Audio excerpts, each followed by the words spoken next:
Update news. Yavatmal तालुक्यात महाराजस्व समाधान शिबिराचा धडाका महसूल सेवा आता थेट गाव पातळीवर। यवतमाळ तालुक्यातील नागरिकांना महसूल विभागाच्या सेवा घरबसल्या मिळाव्यात यासाठी तहसीलदार योगेश देशमुख यांनी छत्रपती शिवाजी महाराज महाराजस्व समाधान शिबिर अभियानाची घोषणा केली आहे। 7 मार्चपासून तालुक्यात विविध मंडळांतर्गत ही विशेष शिबिरं आयोजित केल्या जाणार आहेत। दाखल्यांचे वाटप, उत्पन्न, जात, रहिवासी आणि नॉन क्रिमिलेअर प्रमाणपत्रांचं एकाच ठिकाणी प्रमुख सेवा मिळणार आहेत। शेतकरी सुविधा, प्रलंबित फेरफार प्रकरण निकाली काढणे, 7, 12 व 8 अ मधील त्रुटी दुरुस्ती आणि डिजिटल उतारे, इतर सेवा, ई मोजणी, पीएम किसान नोंदणी आणि भूसंपादनाशी संबंधित कामे। शिबिराचे वेळापत्रक: दिनांक 7 मार्च हरजुना, 14 मार्च लोहारा, 24 मार्च एळाबारा, 1 एप्रिल कापरामे, 10 एप्रिल मोहा, 17 एप्रिल अकोला बाजार, कोळंबी, हिवरी, सावरगड आणि यवतमाळ मंडळची शिबिरं मे महिन्यात नियोजित आहे। प्रशासन अधिक गतिमान करण्यासाठी हे पाऊल उचललं असून नागरिकांनी वेळेत कागदपत्रांसह अर्ज करून या शिबिराचा लाभ घ्यावा, असं योगेश देशमुख तहसीलदार यवतमाळ यांनी आवाहन केलंय।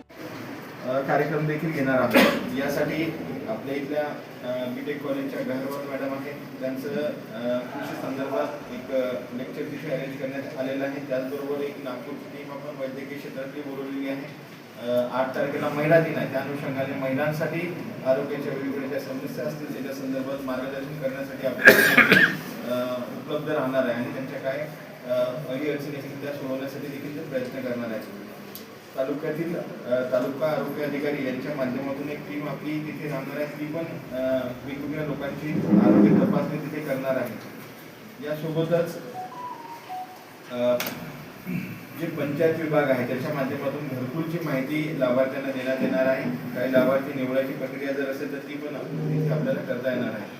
सोबतच कृषी विभागाचे महाविस्तार ॲप डेव्हलप करण्यात आलेला आहे, त्याच्याबाबत जनजागृती झाली पाहिजे। त्याच्यामध्ये पण विविध फॅसिलिटी शेतकऱ्यांसाठी उपलब्ध करून देण्यात आलेल्या आहेत, तर त्या फॅसिलिटी लोकांपर्यंत पोहोचल्या पाहिजे यासाठी देखील महाविस्तार ॲपची प्रचार प्रसिद्धी देखील आपण तिथे करणार आहोत। यासोबतच जे परिवहन विभाग आहे याच्या माध्यमातून आता आपल्याला माहिती आहे जे वयोवृद्ध लोक आहेत त्यांच्यासाठी वेगवेगळ्या पास काढलेले आहेत। त्या आधार कार्डवरती जे आतापर्यंत त्यांना मोफत सवलतीचा लाभ मिळत होता तो आता मिळणार नाही, त्यांना त्या कार्डच्या माध्यमातूनच तो लाभ मिळणार आहे। याच्यासाठी त्यांचा एक स्टॉल आपण तिथे लावणार आहोत आणि त्यांना देखील तिथे जे लाभार्थी तिथे येतील त्यांना ऑन द स्पॉट ॲप्लिकेशन घेऊन त्यांना तो लाभ देखील आपण वितरित करणार आहोत, जेणेकरून ही जी यवतमाळच्या शहरामध्ये येऊन लोकांना पायपीट करावी लागते किंवा एखाद्या ठिकाणी गर्दी होते ती गर्दी होऊ नये यासाठी आपण अशा वेगवेगळ्या गावामध्ये कॅम्प घेऊन लोकांना जास्तीत जास्त फायदा देण्याचा प्रयत्न करत आहोत। यासोबत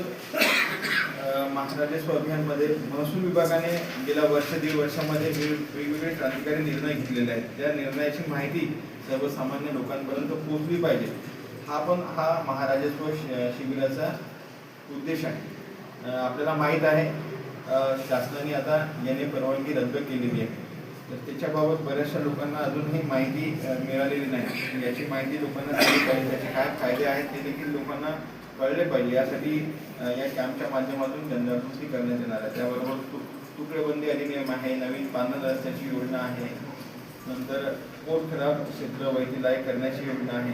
या सगळ्या ज्या विविध महसूल विभागाच्या योजनांची माहिती आपल्याला या महाराजस्व अभियानाच्या माध्यमातून लोकांपर्यंत पोहोचवायची आहे। यासाठी आमचा सगळी टीम पुरेपूर तयारी करत आहे आणि मी आपल्यातर्फे सर्व यवतमाळ तालुक्यातील लोकांना आवाहन करू इच्छितो की त्यांनी देखील जास्तीत जास्त संख्येने या कार्यक्रमामध्ये सहभागी व्हावं आणि ज्या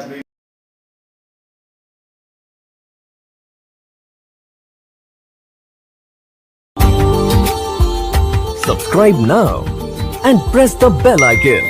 Never miss an update.